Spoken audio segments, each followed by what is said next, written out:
14岁的我在梦中来到了我40岁的时候，我吓了一跳，明明我只是在课上睡了一觉，一醒来就成为了一个两颊凹陷、面容枯槁的女人。我看着镜中的自己，想要掐一下手臂，确认是不是真实的。一阵极大的疼痛传来，低头一看，我的手臂居然全是不同大小的淤青，还有大面积的擦伤，甚至点点血迹啊！我吓到了，发出尖叫，这到底是为什么？而这声叫声吵醒了屋内睡着的男人，他醉醺醺地走出来，脑中记忆告诉我，这是我的丈夫王涛。王涛看着我面楼路凶狠，抄起地上的家伙就走了过来。臭婆娘，叫什么？吵老子睡觉，真是又欠揍了。我吓到了，王涛这副模样就和我那个爱家暴的爹一样，明明我发过誓不嫁这种男人的呀。我转头就想跑，但这副羸弱的身体根本跑不动，我被男人抓住，棍子就要往朝我身上来啊！又是一声尖叫，我从课堂中醒来，全班都安静地看着我。老师气得把手中的粉笔扔向我，李若男，你要是不想上课没问题，但你不好影响其他同学，请你出去。我喜提罚站，站在教室门外，但我的手臂却感觉到隐隐作痛，那些伤口似乎还在。我举起手看了看，还好，现在还很光滑。我靠在墙上，闭上眼，没一会我又睡着了，还是上个梦里的家。40岁的我坐在地上流泪，这次我没有上他的身，14岁的灵魂漂浮在他的身边。他哭得太痛，和我母亲一样，我想伸手抱抱他。突然，他抬起头看我，我知道你来了。14岁的李若男，我惊讶，原来他也能看到我。14岁的李若男，你答应我要考上高中，读书才能改变你的命运。我感觉到荒谬，既然你是我的成绩有多差，你不知道吗？而且爸妈也说我不是读书的料，让我读完初中就去打工，家里条件不好，还有弟弟在养。我父母对我读书没有半点期许，只希望我快点完成国家9年义务教育，好赶紧出去打工。我爸还老对我说，女孩子读那么多有什么用，反正都要嫁人的。可能是因为我爸身边很多朋友的女儿初中没读完就嫁人了，他认为他能让我读完初中就已经算很好了。40岁的李若男满是破碎，疲倦地脱掉身上的衣服，我吃惊地张大了嘴，这身上竟然一块好肉都没有。李若男，如果你考不上高中，这就是你的下场。你能来是因为我召唤你来，我要让你清楚看到未来的你有多凄凉。40岁的李若男告诉我，我考不上高中，听父母的话，进了一家电子厂打工，流水线的生活无比枯燥。我毕竟是16岁的花季少女，很快就和一个黄毛小子搅和在了一起。因为没有做安全措施，我被搞大了肚子。黄毛小子知道后，连夜从厂里辞职跑路。我无奈回家找父母，却被我爸打了个半死，骂我不知检点。我的第一个孩子因此流产，你现在无忧无虑，但在2年后，你悲惨的命运才刚刚开始。但你以为就结束了吗？你往后还会更悲惨，这都是因为你没文化，没有独立保护自己的本事。答应我，一定要考上高中，从结束你第一个悲惨命运开始。下课铃响，我又醒了。老师从我身边走过，恨铁不成钢看了我一眼。40岁李若男的嘶吼还在我的耳边，我相信他想救我，他想救他自己。在梦见40岁李若男之前，我一直混混沌沌过着初中生活，只想快点毕业去打工。毕竟老师上课的东西我又听不太懂，每天在学校都是抱着一个随便学的态度。我以为学校是我的牢笼，出去打工才是我的自由。但40岁的李若男告诉我，不是的，读书才是我通往自由的路，才能改变我的命运。这无疑对于14岁的我产生了极大的冲击。我相信我，于是我捡起了书本，上课开始认真听讲，所有的作业我都认真完成，不懂的问题我就追问老师，问到明白为止。我的闺蜜姚仙仙十分不解，若男，你怎么依然勤奋起来了？有点吓人啊，我们不是把初中的日子混完就可以了吗？我停下手中的笔，看着姚仙仙，仙仙，我要考高中。旁边班里的女混混罗敏听到，不屑一顾，大声笑道，大家快来看看，李若男这个大傻 X 说要考高中。罗敏抄起我桌上的作业，展示给其他同学，你们看看，10道题8条都不会，这破烂成绩还想考高中，真是笑死人。罗敏笑，旁边的同学也笑，然后罗敏低头看着我说，李若男，咱们这里所有人都是打工的命。我不说话，我知道此刻如果反驳会引来更多的耻笑，笑我不自量力。我们这所初中是整个市最差的初中，基本上是留守儿童和贫困家庭孩子来读书，完成9年义务教育，是当中多数人读书的终点。但是40岁的李若男告诉我，唯有考上高中，我才能改变我第一个悲惨命运。我相信未来的自己，学习的任务还在艰难进行。邻居王妈突然急匆匆来学校找我，若男，你奶奶摔了晕倒了，你快回家看看。我心里漏了一拍，我爸妈带着弟弟在外打工，家里就我和奶奶相依为命。学校赵老师知道我家情况，陪我一起回到家中。奶奶躺在床上，一副进气少出气多的模样，我眼泪一下子掉了下来。赵老师赶紧拨打急救电话，奶奶虚弱喊道，不要打什么医院电话，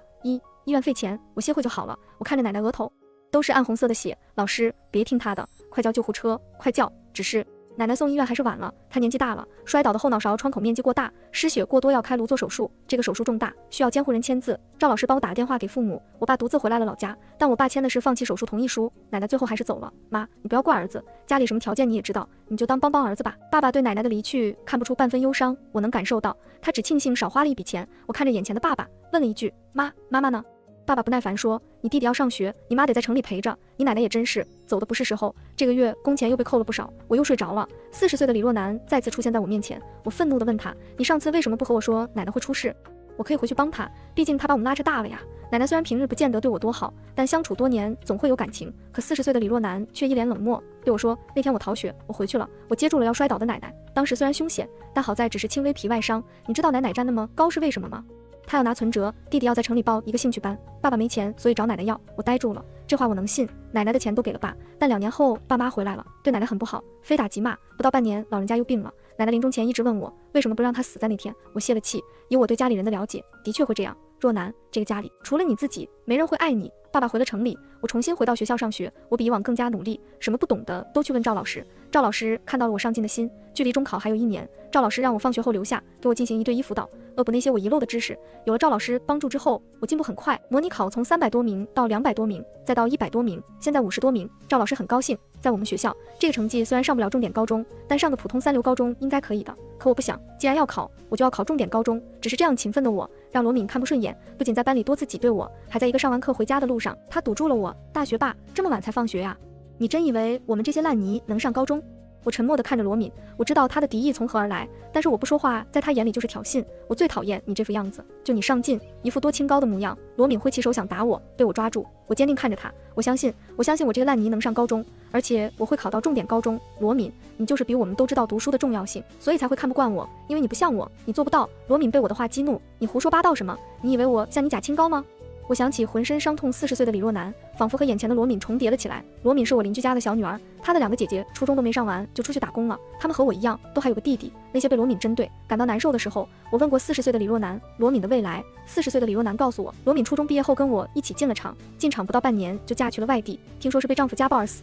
我甩开了罗敏的手，罗敏，我们才10几岁，还有机会。我不信我是烂泥，我也不信你是烂泥，我们要靠自己走出泥潭。那天后，罗敏再也没有找过我的麻烦，而距离中考2个月，我时间不多，我比以往学得更狠，卷子没日没夜的做，单词课文没日没夜的背。到中考那天，赵老师对我说，你是我在这所学校见过最勤奋的学生，我祝你得偿所愿，改变命运。我含泪点头，心里也默默对40岁的李若男说了一句，等我带着你考上重点高中。中考后，爸妈带着弟弟回来了老家，时间线和40岁的李若男说的一样，弟弟在城里惹了事，打伤了另一个孩子的眼睛，爸妈不仅赔了很多钱，也在城里混不下了。中考成绩还未出，但我很清楚知道，就算我考上高中，爸妈如今这状况也不会为我付学费。我提包去了电子厂打工，打算只做2个月，先把高中第1年学费挣回来。爸妈不知道我的努力，不知道我的成绩，只觉得我乖巧，按照着他们的路线走。学霸，你怎么也来厂里和我们一起做厂妹？我遇上罗敏，同一家厂，我来挣点学费。罗敏哼了一声，嘀咕一句，你又能保证能考到高中？我不再理罗敏，专心手上的活。一个黄毛男孩凑到我面前，新来的妹妹，有什么事可以找我，叫生哥就行。我如果没猜错，这个人就是40岁李若男告诉我搞大我肚子然后跑路的黄毛哥。我突然产生了厌恶抵制的情绪，正想拒绝，但是罗敏帮了我，他凑前凶狠拍了一下黄毛的头，警告地说，滚开，别惹他，不然我对你不客气。干活去。录取通知书寄来了家里，我以擦边的分数线考到了本市一所一本率90%的重点高中，我欣喜若狂，这些付出总算有了回报。而我爸妈一开始是惊讶我成绩居然还不错，渐渐却没了笑容。我妈为难开口道，若男，你弟弟还小，家里现在得养你弟弟，你懂点事，这个书你就别读了。我爸也说，终归你要嫁人，这钱也是浪费，不如早点打工。这些话40岁的李若男告诉过我，但亲耳听到的时候还是觉得难受。我不死心，问了一句，以后你们也会让弟弟初中毕业就去打工吗？我妈立刻反驳，那怎么能行？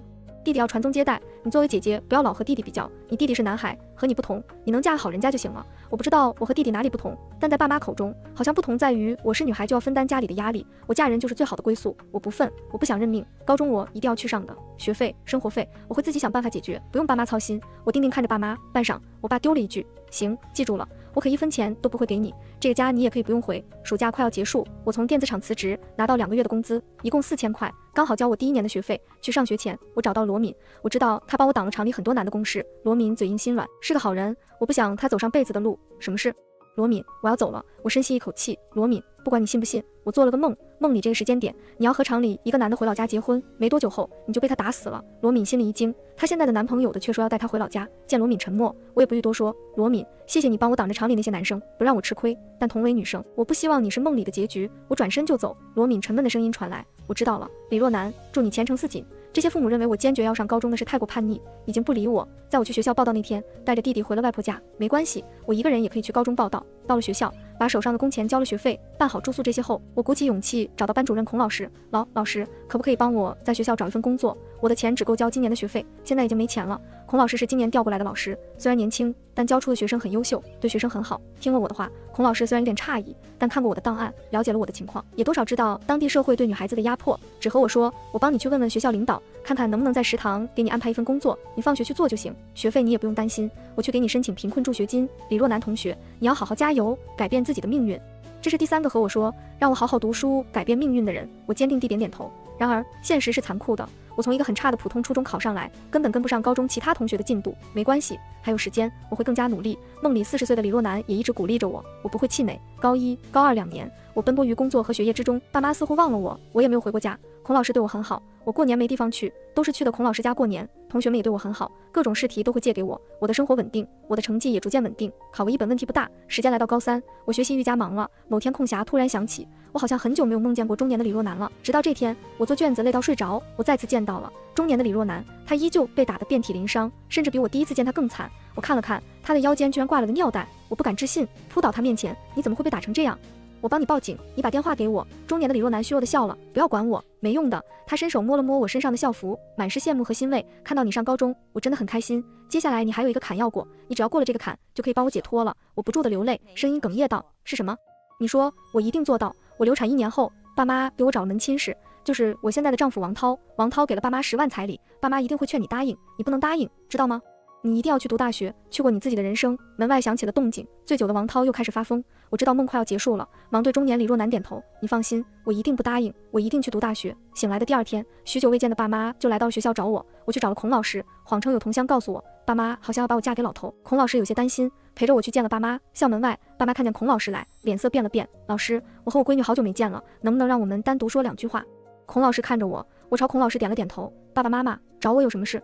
我爸看了我妈一眼，我妈搓了搓手，尴尬笑着说：若男真是越来越漂亮了。若男，妈这边给你找了门要亲事，我看你这书也别读了，不如回家嫁人得了。2年未见，爸妈问都没问过我，如今要卖我，倒是急切。爸妈，我上高中后咱们就没见过面，我过年都没回家，今天咱们见面就是要我嫁人，对方给的钱不少吧？你们这副卖女儿的模样挺可耻的。卖女儿3个字戳中了父母的痛点，对我破口大骂，这么多年真是白给你饭吃了，养你这么大不给家里减负担，还要来上这破高中。我爸伸手强拉着我就要走，他力气极大，我根本挣脱不开。你今天就跟我回去嫁人，还读个屁书？孔老师时刻留意着这边的情况，看到我被我爸拉走，还没等我求救，就已经叫门口的保安过来帮忙。滚开！我的女儿，我的家务事，一个老师管什么管？我爸狠狠地推开了孔老师。孔老师气急，若男家长，你们不能随意带走我的学生，再这样我就要报警了。听到报警2个字，我爸松开了我，留下一句：李若男，你有种就别回家。我知道我爸为什么会这样说，因为高考报名需要户口本，之前初中毕业后，为了方便我去打工，我办理了身份证，但如今要报名高考，我还需要户口本，走出原生家庭，真的要跨越重重大山。孔老师安慰我，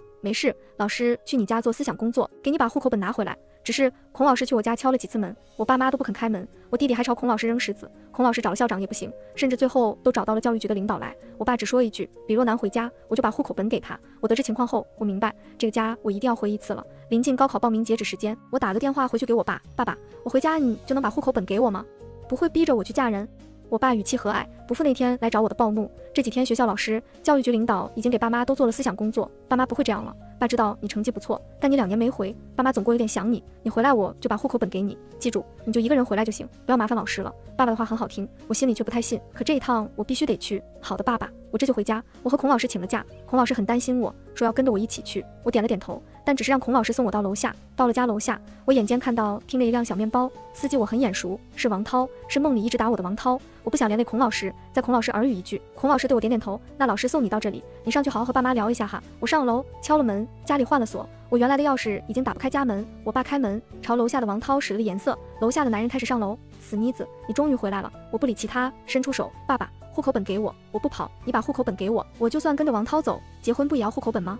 我爸挥起手想要打我，被我抓住，可我在饭堂干了3年打饭的活，力气大得很。你要干什么？李若男，我可是你爸，你想高考不去嫁人，我跟你说不行，今天这个户口本我不会给你。我用力把我爸从家里扯了出来，关上门锁死。看到我妈着急的眼神，若男，你把你爸关在外面干啥？爸妈难道能害你？这门亲事顶顶好。我冷笑道，哪里好，是你们收到10万块好吧？我妈有点慌张，你怎么知道的？你也知道我们家条件够了。我打断了我妈的话，妈，我不想听你说这些，户口本给我。如果你今天不把户口本给我，你今晚就见不到弟弟了。我妈着急了，我弟是他的命根子，你说什么？你对你弟弟做了什么？这可是你亲弟弟。我语气阴狠，高考就是我的命，不让我高考，那我就是没命。弟弟是你们的命，那我就让你们见不到弟弟。我拿出我的老旧手机，里面是我弟弟坐在公园的照片。这个时间，我弟弟应该在学校上学才对。我妈这下真的慌了，你别对你弟弟动手，我这就拿给你。我妈慌张跑进房间，拿出户口本，我接过来看了，没错，揣进兜里。此时此刻，我爸和王涛把门踹开，王涛看我的眼神就像看着中年李若男一样。我爸对王涛说：“你赶紧带走这妮子，生米煮成熟饭，还怕她跑？”我想冲开我爸往外跑，我爸和王涛一起抓住了我，有王涛的帮助，两个男人的压着我根本逃不掉。我爸一巴掌就甩了过来，一边打一边骂：“老子让你嫁人，你就得嫁人，你还敢找老师？多上2年学就是不得了！”在我被打得头昏脑胀、满脸鲜血的时候，记者和警察赶到，记者拍下了这一幕，警察就下了我。警局内，我爸都还没说话，我妈就开始哭，说我绑架弟弟。我拿出手机，哭着澄清我没有，我弟弟还在学校呢，警察叔叔可以去看看，这图我是 P 的，我是为了拿户口本骗他的。我的好闺蜜姚仙仙没考上高中，去了一所中专学的美工，我只是拜托她找了张小男孩公园玩耍图片，把脸变成我弟弟而已。我了解我妈，什么事遇到我弟弟就关系则乱，看图都不会看清。警察同志看了我一眼，没说啥，交代了另一位同志去弟弟学校看。警察同志看向我爸，怒道：“你知不知道强迫他人意志结婚是违法的？尤其你女儿还未成年，法律上我还有2个月才到18岁。”我爸依旧嘴硬，她是我女儿，我让她嫁人就嫁人，家家户户都这样，就她特殊，不打工不嫁人，要去读书。警察同志脸更黑了，这简直无法沟通。我就这么和你说吧，你这个行为起码得判2年。一听判刑，我妈又哭了。哎呀，那不行了，都没听过让亲女儿嫁人还要判刑，我们还有儿子要养呢。王涛也慌了，怕他也被判刑。同志，我不知道这女学生未成年啊，他爹没和我说。警局内还真是一片混乱。孔老师送我去医院验伤，然后接了我回学校，学校找了妇联，后续的事情他们会跟进，起码高考前我都不会再接触到爸妈。而且记者报道了这一事件，震惊了全市乃至全国，谁也没想到这年头还有不让孩子高考、逼孩子嫁人换彩礼的父母，我们全家人都出了名。我平息后打了个电话给罗敏，电话一通，我还没开口，罗敏先激动问我：“李若男，你终于给我电话了，你还好吗？我在电视看到你鼻青脸肿呢。对了，户口本拿到了吗？”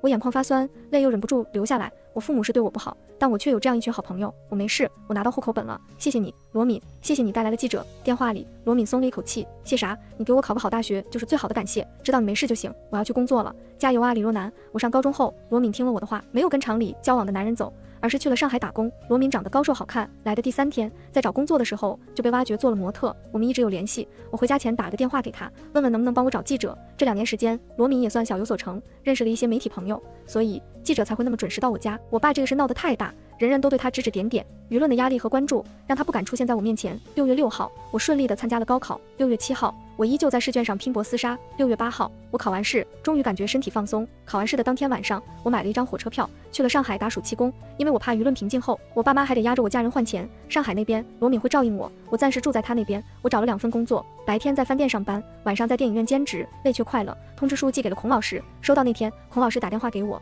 若男，恭喜你考出了一个好成绩，你考了658分，咱们全校第1。”我只觉得耳朵里嗡了一声，脑子发晕，这分数比我想象的好的太多，这日日夜夜的汗与泪都有了回报。我做到了，我真的做到了。我压抑着内心的情感，和孔老师道谢，挂了电话。我哭了，放声大哭，哭到睡着。梦里我又见到了我中年的李若男，这次他没有伤口，身上干干净净。他笑着和我说：“恭喜你呀，若男，你考上大学了，你解救了你的命运，也解救了我的命运。我要走了。”我疑惑：“你要去哪里？”